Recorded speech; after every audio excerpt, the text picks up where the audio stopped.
So before I go ahead, any students in the audience? Okay, don't get scared. I'm guessing you guys might be reading all the GL begin, GL end stuff, right? Like, do you guys have computer graphics course? Okay, fine, never mind. You can start fresh. So I'll be covering some 4 very interesting and important topics in Vulkan. The first one is memory allocation.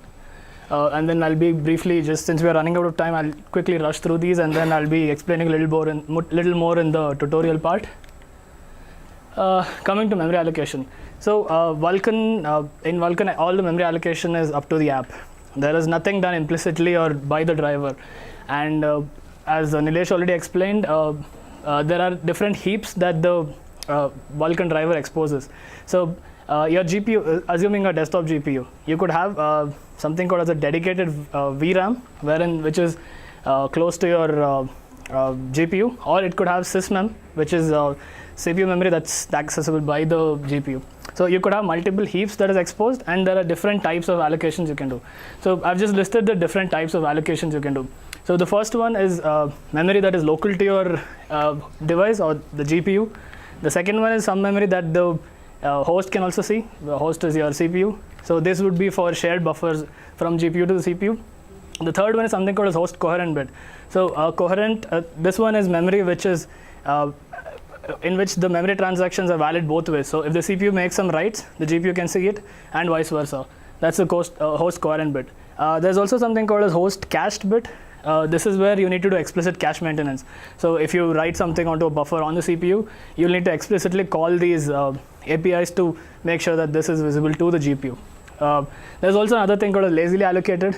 This is something wherein you tell the driver if you want, so this is up to the driver implementer. If they want, they can lazily allocate it or not. Vulkan doesn't really say if you need to implement it or not. It's just a provision in Vulkan.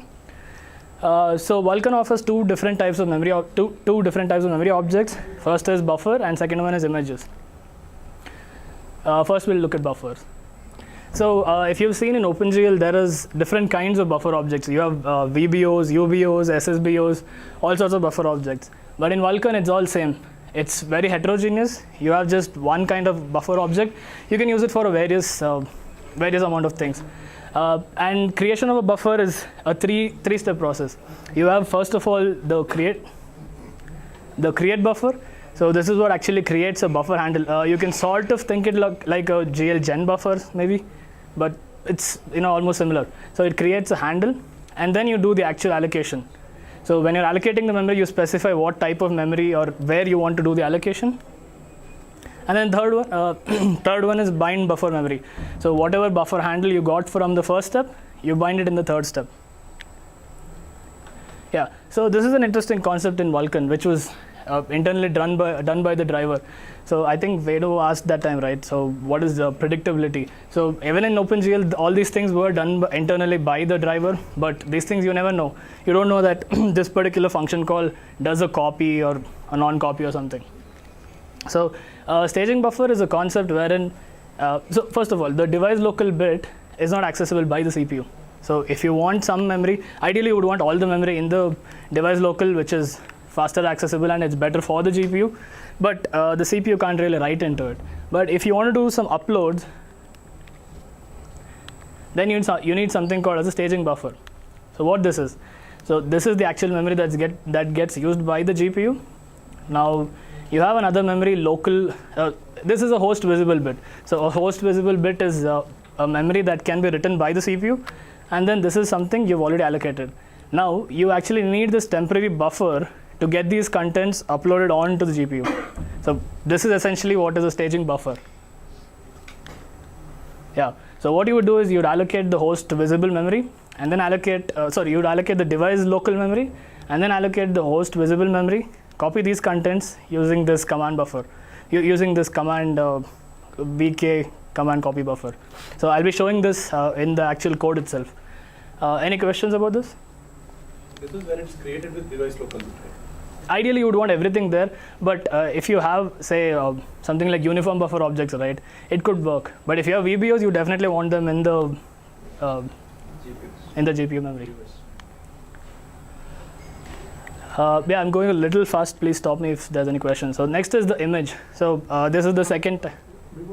Are those bits mutually exclusive? I think many of them can coexist. You can have this one, right? The buffer can have multiple bits. You're talking about these, right? Yes, they can be. But you can't have device local and host visible at this. But usually these two are. So if you want something to be coherent, right, this would be the best. So if you want to write something on the CPU and then it's reflected on the GPU, then you want these two combination. You just or these two.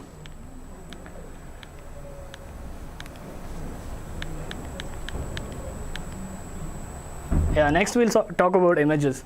So images are slightly more complex. Its buffer is pretty much a linear memory, but images are slightly more complicated in the fact that they can have some compression or different types of memory accesses. That's why an image is a separate topic itself in Vulkan. So images could be used for textures, or it could be used as render targets, or this is actually an extension in GL, so you can actually read and write from an image. So in order to use an image inside a shader, you need something called as an image view. So this is just a sort of pseudo code how you would do an image texture upload. So in GL, it's probably just two calls, right? You just say GL text image 2D for all the MIP levels and you're done. But in Vulkan, it's slightly more complicated. First, what you do is you load the image from your file, and then you create an image, and then you create something called as the image view. So first you do this, and then you do this, and then you aggregate all these layers into one contiguous memory so that they can be uploaded, and then you create the staging buffer. So you need the same staging buffer concept here as well. Yeah, so that would be for uploading the texture onto the GPU memory. So apart from that, there is this unique concept in Vulkan called as layouts. So there are various layouts in which the image can exist at a given time. And you would need these transitions to happen before actually you can use it. So for example, the starting layout of a shader is called as undefined. And then if you want to use it in a shader, in a fragment shader, say for example, you need to change the layout to fragment shader bit. And that is where you use this transition. So layout transitions are done in order to use the image. It's done so that the image can be used in a shader or any other, maybe in a render pass or something. And then you enqueue the command buffer and you execute it. Any questions on this? Okay. Coming to just, so this is more like a, let me show. So the same heap can actually provide different types of allocations. So you can have, say, the host visible and another type of memory, same coming from the same heap. And the app actually needs to query the driver, which would be the best for me. And the driver returns the size, the alignment, and the memory, other requirements for the image. Another interesting thing in Vulkan is that the same memory could be reused. So if you have an image that could be also be used as a buffer, if not used at the same time. So what I mean by that is, say you use an image in one draw call and another draw call that's completely not related to this. If you use a buffer, you can use the same memory allocation. So this is a way in which you can optimize your GPU memory allocations. So this was something that was not possible with GL. You can actually do these, you can actually create this different view of the same memory. Yeah, so talking about buffer allocations, this is probably the naive way of doing. You allocate one chunk for every buffer, not so good. And you could probably try another one wherein you allocate one chunk and then you sub-allocate buffers from this. This is definitely better than the first approach, but the best approach would be allocate one big chunk, allocate a big buffer out of it, and then use these offsets inside your buffer use these offsets so that you can have different buffer objects within the same buffer allocation. So this would be the best approach for allocation of buffers. Okay, next is something called as a descriptor set. So a descriptor set is similar, if I was to compare it to, say, GL, it's something like your GL uniforms. It's the way in which your CPU can share resources with the shaders. So if you have a uniform, you probably put it in a uniform buffer object, and then you would just bind it and then you send it. So for the descriptor set, there is something called as a layout. So first of all, you have the actual memory. So you have different buffers here, and then a descriptor set needs a descriptor set layout. So a layout is something where you say how my objects are laid out. So you say in the first layout I have a uniform buffer, a storage buffer, and say a sampler. And then so this is how it is. And this is the actual descriptor set itself. So note the difference. So there is in Vulkan there is this unique thing that you describe a layout for something, and then you actually have the actual object. So for even for pipelines, you have the same thing. You have a pipeline layout, and then you have the pipeline. So there is a descriptor set layout, and then an actual descriptor. This is the best part. So if you have two descriptors having the same descriptor set layout, you can actually switch with them with very minimal cost. So this way you could switch within shaders very simply. So this is something that wasn't possible in OpenGL. And again, this reduces the CPU overhead big time. So you can just switch between them, provided the layouts are same. I think I'm going a bit too fast. Please interrupt me.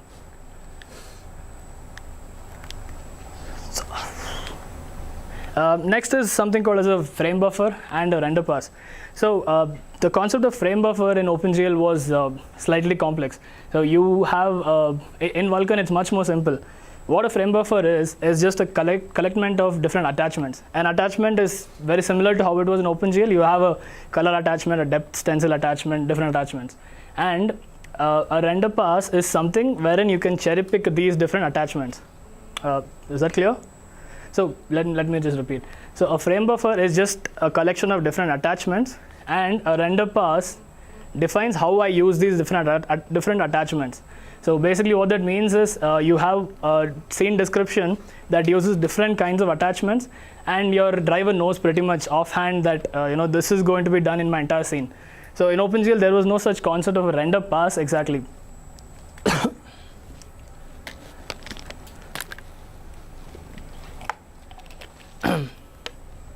So in OpenGL, your driver actually doesn't know that there's a draw call coming next or something like that. But in Vulkan, you have this concept of render pass, wherein you can say, I have this much commands in my entire render pass, and there's nothing beyond it. So the driver knows offhand how much work is coming to me. So it's not like I'll say one draw call came in, and then there's another one coming later. So there's no such unpredictability for the driver also. The driver also offhand knows that this is the data coming, and this is pretty much what I can do. So another interesting thing is tile-based GPUs. So tile-based GPUs are these GPUs wherein they split the scene into different screen space quads, and then they process the geometry based on different quads. So these render passes are particularly helpful in these tile-based architectures, wherein and you have multiple render passes. So what happens is you have one tile that completes rendering of the entire subpass description. So you could have, say, a G-buffer rendering. So anyone knows what's a G-buffer deferred shading is, or deferred rendering is? Okay. So deferred rendering is a rendering technique wherein you have multiple passes happening, and this is not particularly very performant in case of these tile-based GPUs.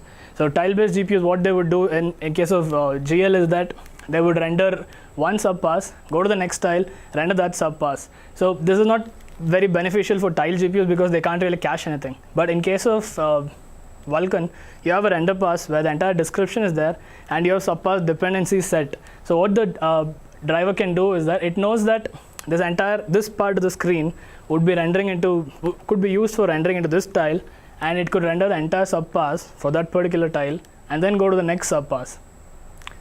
Makes sense? So you can complete all your subpasses for the first tile before you go to the second tile. So this way what you do is you actually don't need to allocate any memory. So there is another thing called as transient memory in case of Vulkan, wherein you can say that you don't need to have this memory other than the render pass.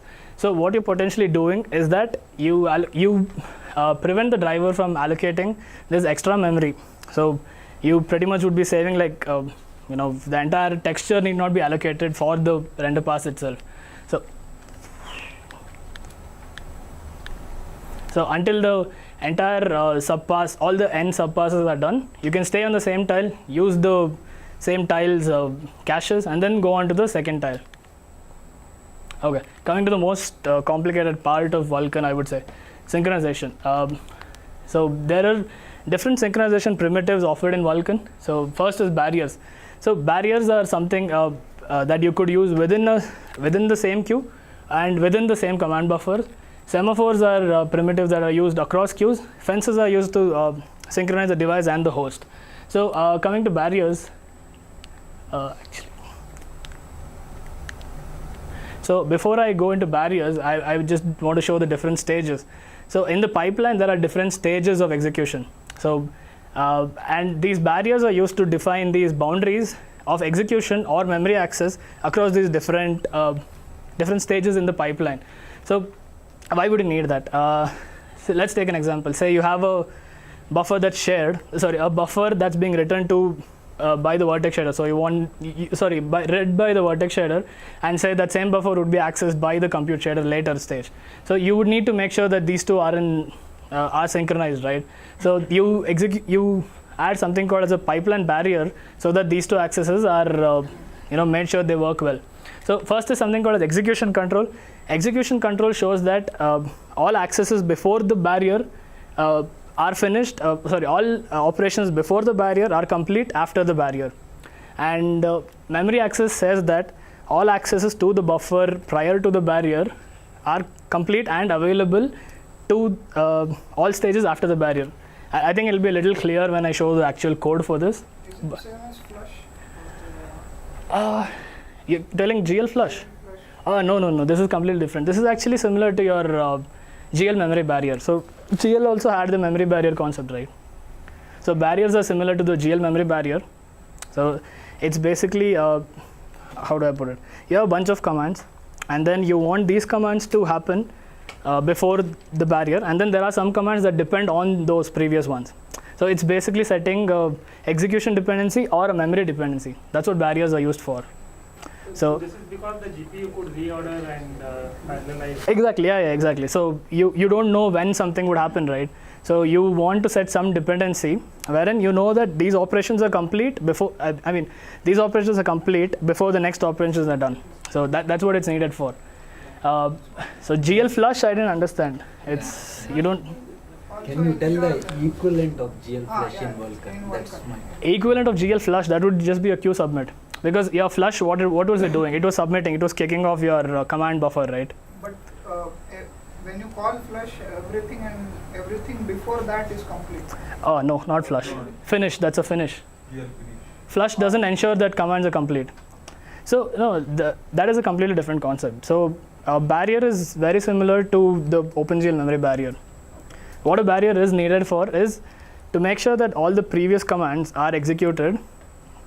So you have a bunch of commands, and then there is another bunch of commands. Now there is no way to ensure that these are over before the second ones. So you have set A, B.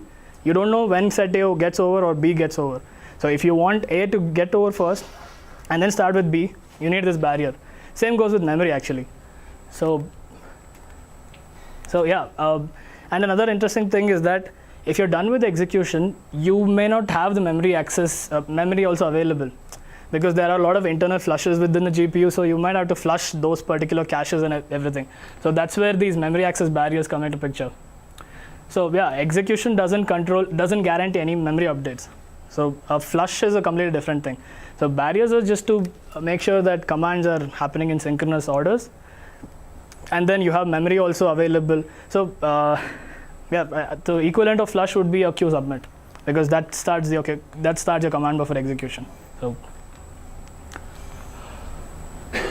yeah, so there are three types of barriers. Barriers are used for three things mainly. First one is synchronization, which is execution, and formatting.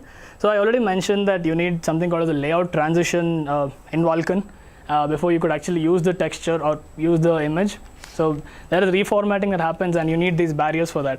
Third one is memory access, so which is visibility. So basically these two plus layout transitioning. So barriers are used for these three things. I think I skipped. So semaphores are used to synchronize work across the queues or within the queue on the GPU. So this is all happening on the GPU. There is no CPU involvement there. And if you ever want to do some CPU involvement or CPU waits for the device, there are something called as fences.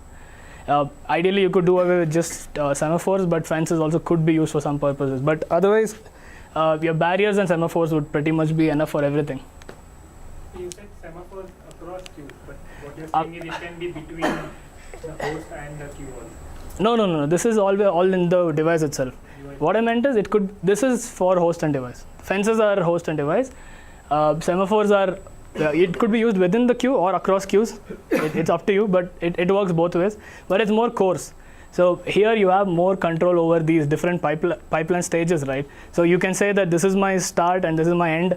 Everything after, all the memory or data accesses done by this guy should be complete by the time this guy starts. You have that much of a granularity you can do. But in case of semaphores, you don't have that. You just, I can show it in the example. So if the host has to wait for the command to get completed, you shouldn't want that. So that thing shouldn't be happening in your app. Ideally, I didn't get you. Why would you want something like that? Know whether the whole work has completed or not. You have a fence for that, right? Yeah, but that's what I'm asking. So I would use a fence there. You would use a fence, but generally the app shouldn't do it because think about it. So if you do something like that, that means your CPU is stalling now, right? Yeah, but it's waiting, right? Yeah, that is a bad thing. So the goal of Vulkan is keep your GPU busy and reduce the load on the CPU, right? So you need to keep submitting as much as possible, keep the GPU busy. Now, I didn't really get your question. So why would you wait on fence and do something else till it's... How do I know work is completed so I can recycle the output? No, you don't need to know why the work is completed, right? You have a bunch. I'm doing offline rendering. I'm not doing connected to a display. It still doesn't matter, right? So you have your render passes. If you're doing offline, what would you do? You have a frame buffer, you would be rendering. No, I didn't get the point. When you submit the queue, when it returns, then it is over, right? No. If you wait for it. If you If I'm doing a compute, like you said, million numbers, squaring them, Okay. how do I know when that operation has completed? Okay. No, it could be like, so you have a graphics task, Okay, task, then you have to wait for it. earlier, right? VK device wait for... No, I have an answer for that. So you shouldn't be doing CPU waits for that. You should probably have GPU buffers there and have semaphores to, so computer and GL would be. There No, are I some- want the some- host to consume the Yeah. output now. No. What if I want to read the Oh, you want to read the. it back to the Yeah, that could still be done without having CPU wait. So what you could do is have multiple buffers there. Your compute shader probably writes into that buffer on, somewhere it's done, and you could probably do that on a separate thread or something. So your render thread shouldn't always be blocked. There should be no way you should do. Maybe you could do that on a side thread, perhaps. No. What happens is there is some compute which is done in the CPU itself, not on the GPU. Oh, you said CPU? On the host, I- right? I am submitted con- a work. How do I know work has completed? Correct. So my answer is, in general, for any graphics work, you wouldn't need this. I can't think of an example wherein I want to know that this is complete. I don't know, Not right? something in between that after the whole thing is completed. Doesn't matter. Still doesn't matter because you generally have a triple buffer window, right? So all you do is keep submitting. So I get your point. That would be needed when all three buffers are full. So you can still do that, but generally there wouldn't be any CPU waits you need. So all you need to do is just keep submitting work. That's it, right? No, I could be preparing next buffer, right? For example, I have a fence. I submit work queue to GPU. Right. While doing that in a separate thread, since I'm waiting on fence for this work, I can do something else on CPU. No. The question is even why that guy should wait, because you have semaphores, right? You have semaphores to synchronize on the GPU, right? No, this is What between if the CPU output and... of GPU I want to encode and then stream it out? How do I So you want to read it on the CPU? Yeah. Then you would need this. So Fences. yeah, you would need. There So they can wait. Yeah. that's what. So You need a fence for that. Yeah. So that's- I think your example is from a different. So in graphics, you probably won't need something like this, right? I'm not graphics domain. Oh, okay. Sorry. I think I think we have different contexts. For you is how do you implement GL read? Read pixels, yeah, that's what I was thinking. And you wouldn't need read pixels. I can't think of a production case where you would need read pixels, because read pixels are heavy operations where you stall the CPU, right? So yeah, okay. I think we have different contexts, Different use cases. different use cases. Yeah, you can still do that. Yeah. One more question here is, what about across devices if I want to synchronize? I don't think that's possible. It's not possible. I don't think that's possible because these are all across queues or within the same command buffer. Across devices, You can have OS semaphores. yeah. Yeah, Plus two GPUs. across two GPUs, no. Yeah, across two. That's not his question. I So VK device wait for idle implicitly uses fences. Is that right? Internally, it could use, but it doesn't matter. So device wait idle is just a thing wherein the GPU signals the CPU, but it's up to the vendor. Is there something like callback mechanism? More of a memory. No, I think it's up to the vendor. You can. Yeah, it's up to the vendor. It's up to the vendor. Another, Sorry, anyone had a question? In the yeah. memory. Is there something like callback mechanism? Fences are fine, but I need to write some code. Instead, I would just say, here is the command buffer, here is the function. When you are done, call this function. I didn't get you. You mean? Oh, okay. There is something called indirect drawing, wherein the GPU can generate data, or like the GPU can generate more draw calls. So CPU involvement is not there at all. So that's something quite. No, this is more for synchronization or notification back telling I might register different callbacks. Okay. For different command buffers, so that at application level it gives me flexibility in telling what is done at what time. Fences. If He is asking whether Is the there signaling support from mechanism is Vulkan there in. with It's not the APIs fence for those callbacks, No, or you fence. need to write something. callback function like no. Context.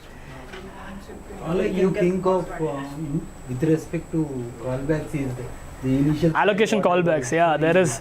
There I is didn't talk something about that. Allocation callbacks, and also when I showed you the debugging callback, when you load the loaders, validation load layers, then whenever the error comes up, it will throw to the callback. So that is what I can think of, but I haven't seen it. So I think he's asking something like if some work is complete, call the CPU function, right? Yeah, You can implement that, right? You can just have a fence. That can be No. is there some support for Vulkan? No, there is no such thing. When you create an object and when you destroy an object, you have something called as the allocation callback. Yeah, allocation callback. Yeah. So that's something I skipped. So that's more of a debug feature wherein. So what he's telling is there are these host allocations, right? So when you say how do I say, these are just malloc pretty much copies which the driver internally does when you say vk create queue or vk create command buffer. There are some CPU allocations done, right? That can be done by the app itself. So that's not something that you would have in production, mostly for debug or performance stuff. Those may be only for the host visible kind of. No, that is that is memory that's not read by the GPU. That is memory that's done for these objects. So It's not to do with the actual. it's not to do with the actual one. So that's why that I skipped that. It's not something that you would use regularly. Yeah, so barriers are pretty much the most complicated part in Vulkan because every hardware, so for example, all barriers may not be valid for every, all stages may not be valid for every hardware, but the spec is to provide for every hardware vendor. And that's why you have so many complex ways of doing synchronization. So the best way to do probably is, there's something called as global memory barrier, which could be done for all these things. So if you really need some explicit control between the stages, you should do it. Otherwise, you should probably use for the entire pipe. So, sorry. Yeah, I'm pretty much done with this. So I can explain a lot of these things inside code itself, which it might be a little more clearer there. But so yeah, you can have the questions there.